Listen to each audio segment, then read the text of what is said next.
Um, my name is Thakkar, and I was born and raised in Chicago, Illinois. I work at North Park University as an adjunct faculty member and a resident director for a girls' dormitory, as well as I'm the advisor for global partnerships through University Ministries at North Park. The story of how I came to know Christ started when I was about 12 years old. I was always a pretty curious child.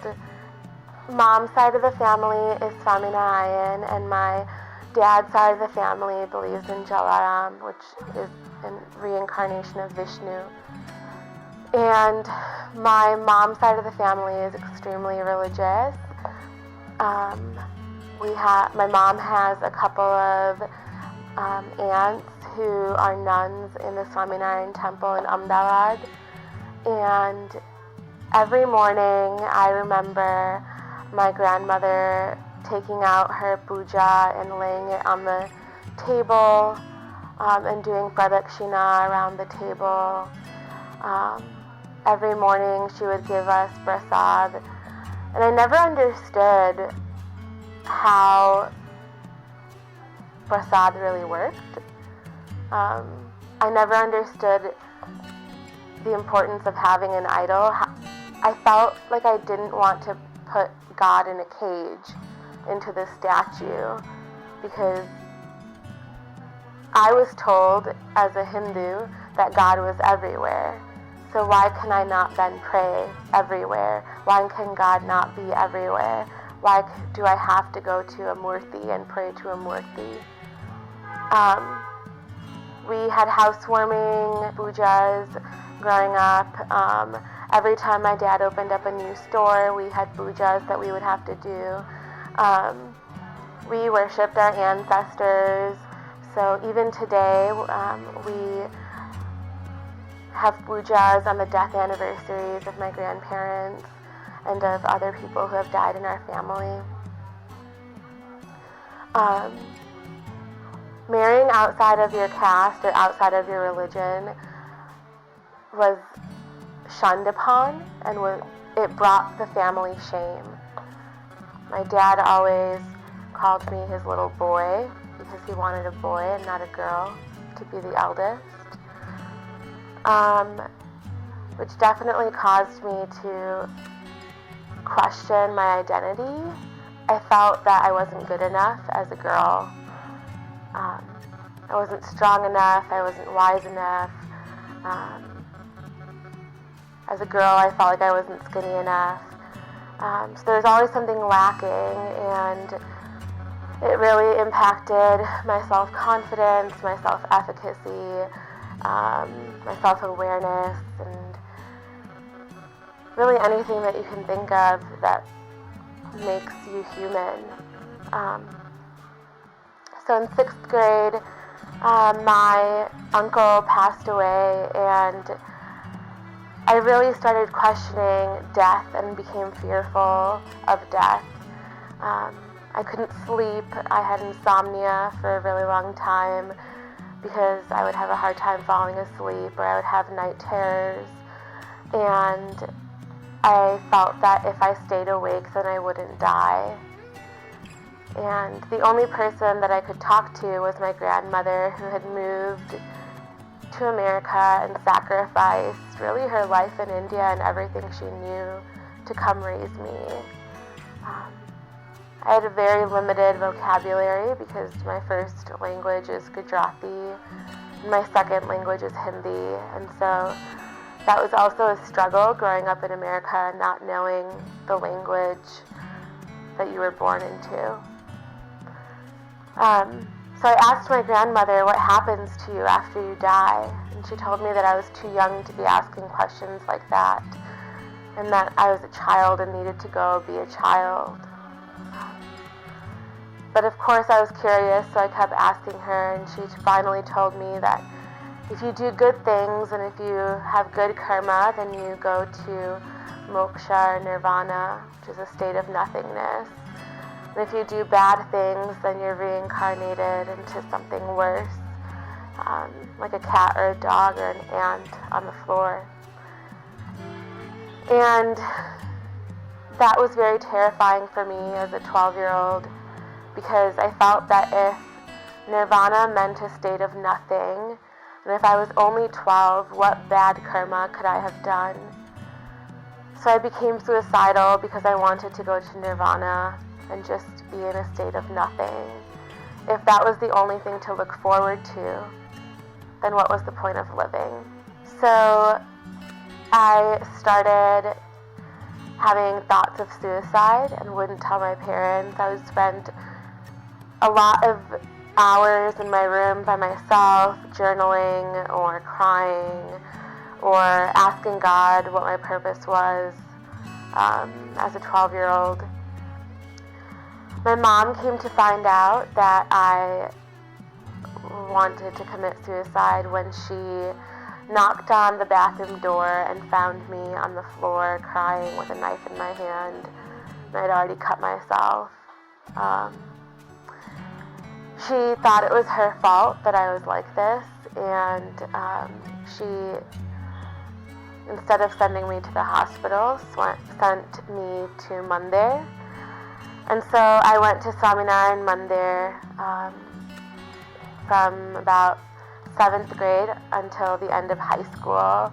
It took me almost a year, which is not a very long time, to become a Sanjalika, which is a teacher, and I taught 2nd grade girls.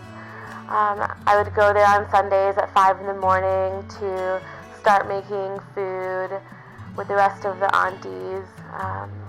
They would always question me where my mom was, because it seemed like Mandir was a place where the family went, and my family didn't go to Mandir. It was just a place where they thought it would be therapeutic, and it was something to consume my mind with, and it did. I'm the type of person, when I dive into something, I dive in head first, and then I figure out how to swim later. And so I would teach Gerba, I would memorize all of the bhajans and things like that. I learned how to play the tablas, and took a really active role in, consumed my life with this, because that was the only after-school program that I was allowed to be a part of. During my senior year of high school, my last year of high school, we had a conference in Orlando, Florida, where all of the youth in the U.S. participated. And we had about 100 people from Chicago travel to Orlando. And everyone was so excited, including me, because I would finally get to see Pramukh Swami Maharaj, who I really felt was the incarnate God. I would pray to him. I knew he was real because he was a man, and I really felt that my prayers were being heard and answered. The only thing that I didn't understand was why I needed a middleman to communicate to him. Why couldn't I just call him and talk to him? Why couldn't he hear my prayers directly? I saw the injustices that were happening at the Mandir, but was not critical about them, because how can someone who believed so much and was teaching so much be so critical? I didn't want to be seen as a hypocrite, so I continued believing the things that I was teaching. And I believed that women were lower than men, and that's why we sat in the back, and that's why we were not allowed to touch the idols and the murtis. I believed that the sadhus and the gurus were higher than I was, and so that's why I could not make eye contact with them, or that they were not allowed to see me or talk directly to me. That became my norm, and I lived into that fully. But when someone asked me why I believed that, I just told them that's what we've believed for generations, and that history is valuable, and that history is rich, and that history has value, and so to not question it. And that was up until I went to the conference, and I really truly believed in living out a simple life, because that's what the core essence of being Swaminarayan was.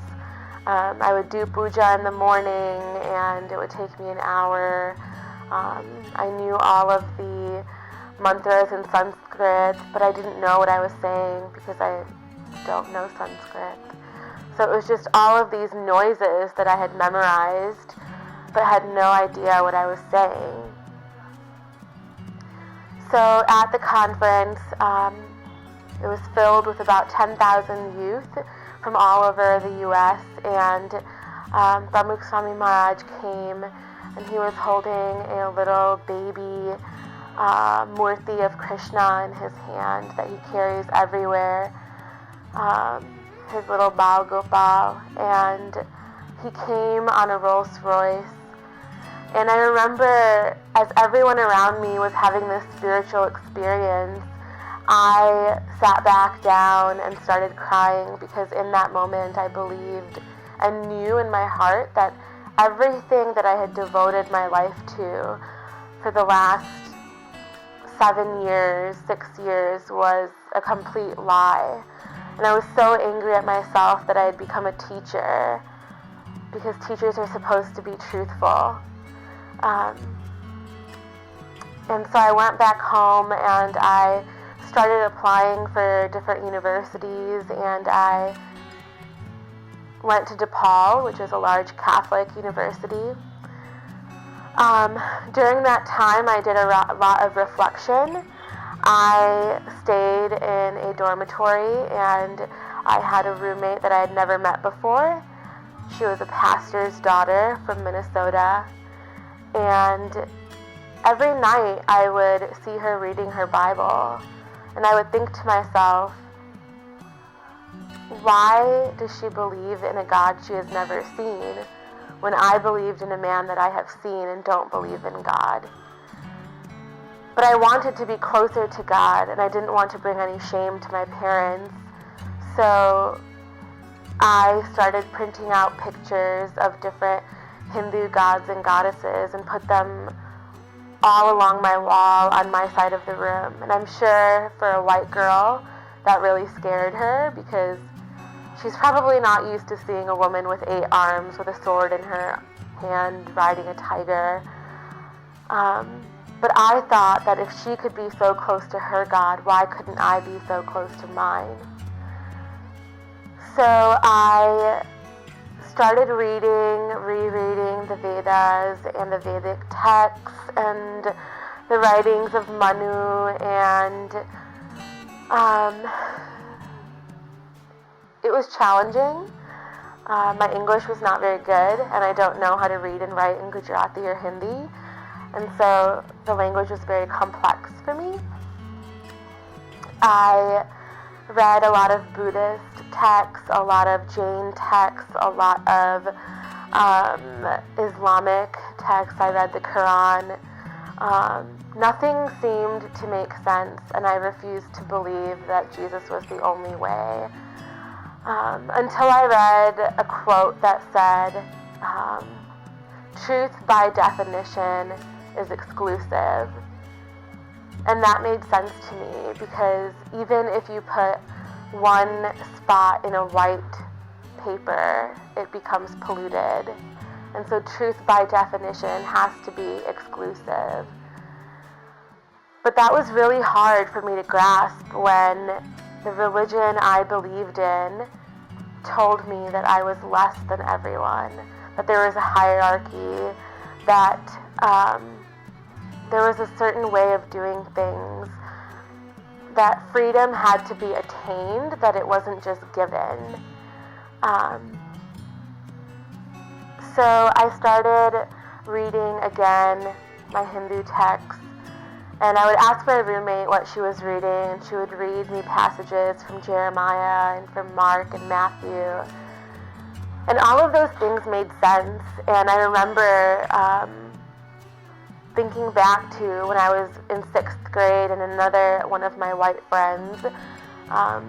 That was the only white friend I was allowed to have because my parents were afraid that I would become too American by hanging out with people who were not Indian. She took me to a youth group from her church. I thought it was so cool because why couldn't the Lord put thunderstorms in me if I believed in a God that had an elephant head, or I believed that a God could be a monkey? I could believe that God could have thunderstorms in me, metaphorically, until I fast forwarded to college and found out what the word rain really meant. And so that was the first praise and worship song that I had ever heard when I was little in 6th grade. And the first praise and worship song that I heard again when I went to a college ministry, it was like InterVarsity or Campus Crusade, was Lord Reign in Me. And I started freaking out because how can this be a coincidence? I felt like the world was playing a joke on me as I was struggling through this religious identity crisis. I could not differentiate between being Hindu and being Indian because my parents told me that if you are Indian, you are Hindu, and if you are Hindu, you are Indian. You cannot separate both those things. So I decided that when I was in America, I was never American enough, and when I was in India, I was never Indian enough. So I didn't want to be either. I just wanted to be a follower of Christ. I went to small group that night when I was in college, and the verse that they had said was from Jeremiah. Blessed is the man who trusts in the Lord, whose confidence is in him. And that verse kept repeating in my head over and over as I was taking the train back to my university. And I came into my room and I told my roommate that verse, and I told her, I'm not blessed because I don't have trust in your Lord and I don't have confidence in your Lord. And so I started reading, and I remember reading the Vedic texts, and I remember that there was a prayer that a priest was crying out to the Lord in agony, saying, oh Lord, if you are real, please show me the way, the truth, and the life. And the only place that prayer was ever answered was in John 3:16. And so all of these things I was adding up in my mind as I was learning how to critically think for myself and not to believe blindly what just people were telling me. So that night, another friend of mine sat me down and he told me, Ami, do you want to continue sitting on this fence where you do everything for your Father's approval here on earth? Or do you want to accept your Father in heaven, who sent your Son to die for you, and you didn't have to do anything to get his love, but to be his child? And in that moment, as I closed my eyes to pray and to receive the Lord into my life, I felt like it was a movie reel going backwards, and every moment I saw that Christ really was there. When I was on that bathroom floor and could have died because I had cut my arm, he was there to save me. When I was struggling with depression and suicide, he was there to save me. But that wasn't the end, because I had to tell my parents. I got baptized and didn't tell them because I knew that would cause them shame, and I didn't want to have anxiety during my baptism. But later that December, I was traveling to India with them, and they found my big blue Bible in my suitcase, and they asked me what it was. And my dad started crying and weeping and said, what have you done? And I said, it is not what I have done, it is what the living God has done in me. And he said, when we come back to America, you are no longer our daughter. So I was disowned for 5 years. They still supported me in some ways, paying for college and things like that. But they didn't accept me because I was a Christian and I had become an untouchable. My grandmother had told me that if I came to Truth Seekers and washed the feet of the caste, of the OBC caste, that she would never be able to see my face again.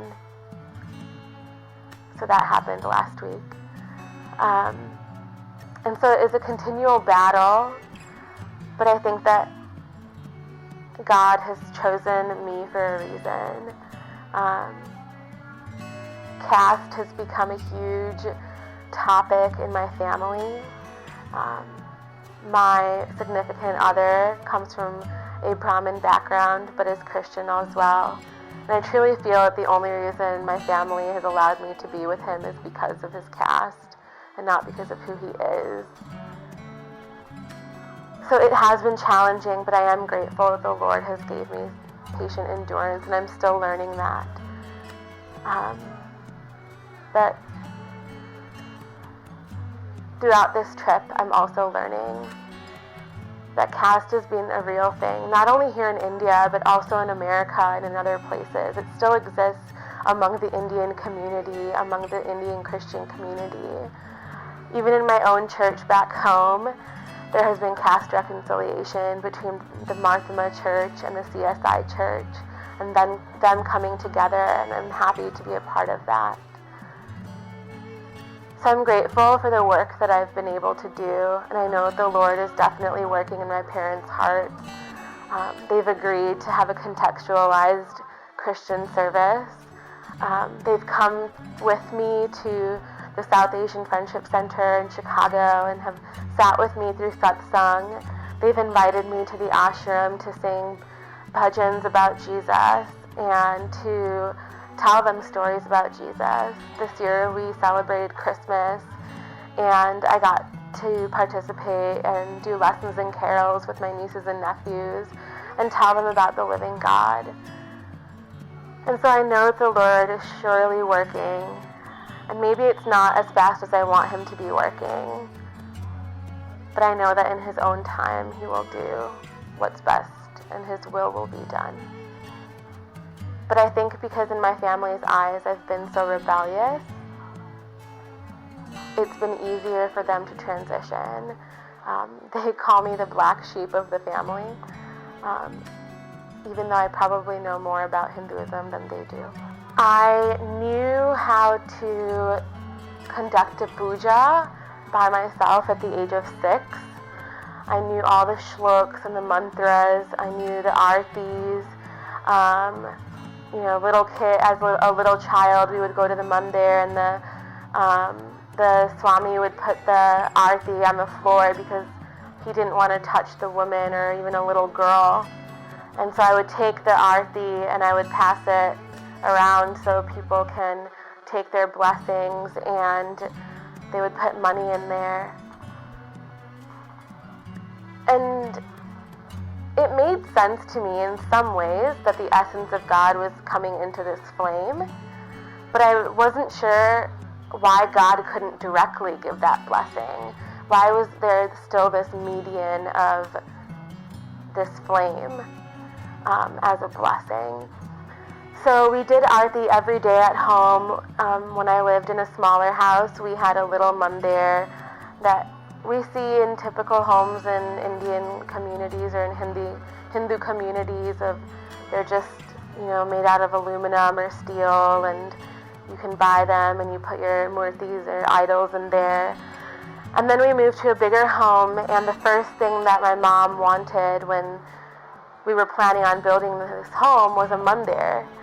And so even now when I go home, I am surrounded by idols. The only place that we do not have an idol is my bedroom in my home. And so I am grateful that my parents have learned how to respect my faith and to respect my beliefs, despite the pain that it has caused them. And I think that they've started to learn that pujas and artis don't make you a better person. Having a relationship with God is what makes you a better person, because that's something that is real. It's not something that is redundant.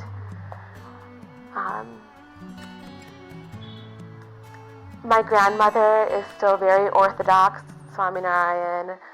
She follows the moon calendar, the Indian calendar. She fasts.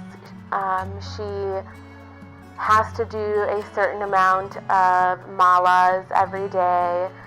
She cannot touch anyone who is menstruating because she believes that they are unclean. Even though I've told her numerous times that is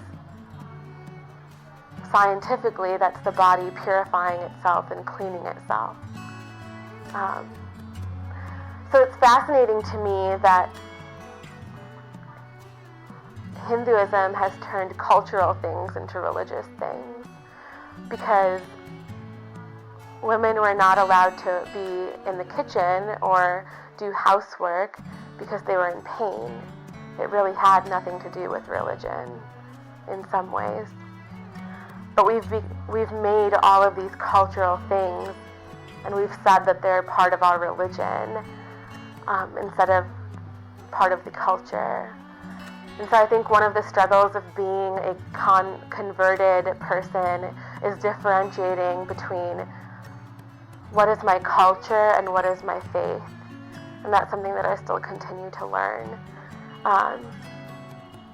It's even harder when you're in America, because you want to still hold on to your Indian roots because you're proud of that. You're proud to be Indian, and there is some patriotism that goes into that.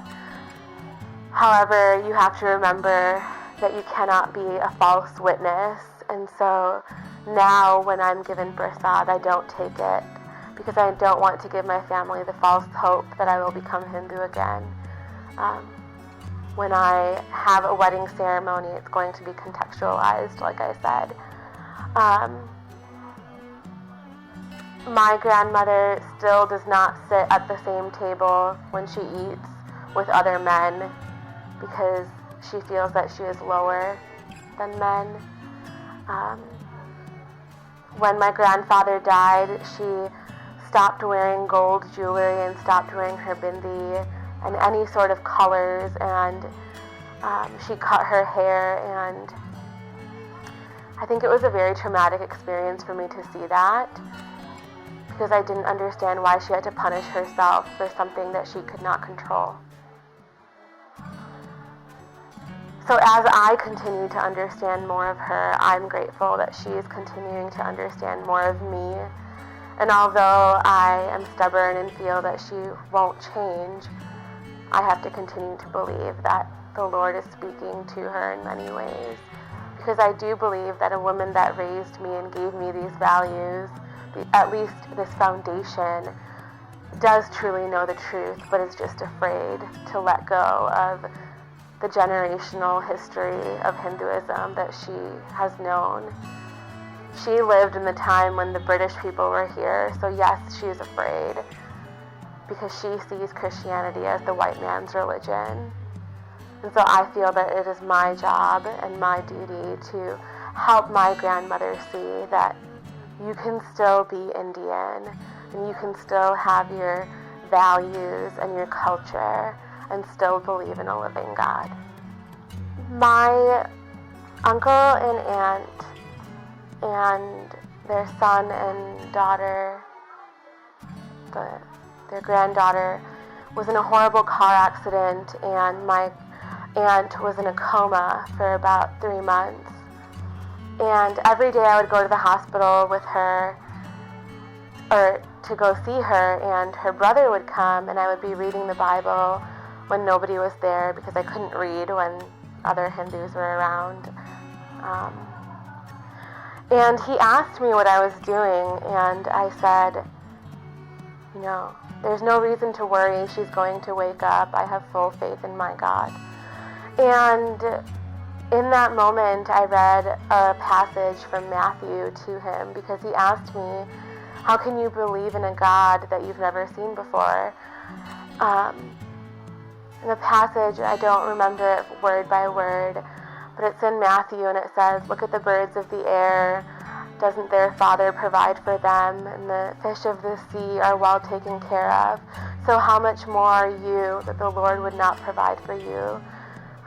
Do not have little faith, but trust in God the Father.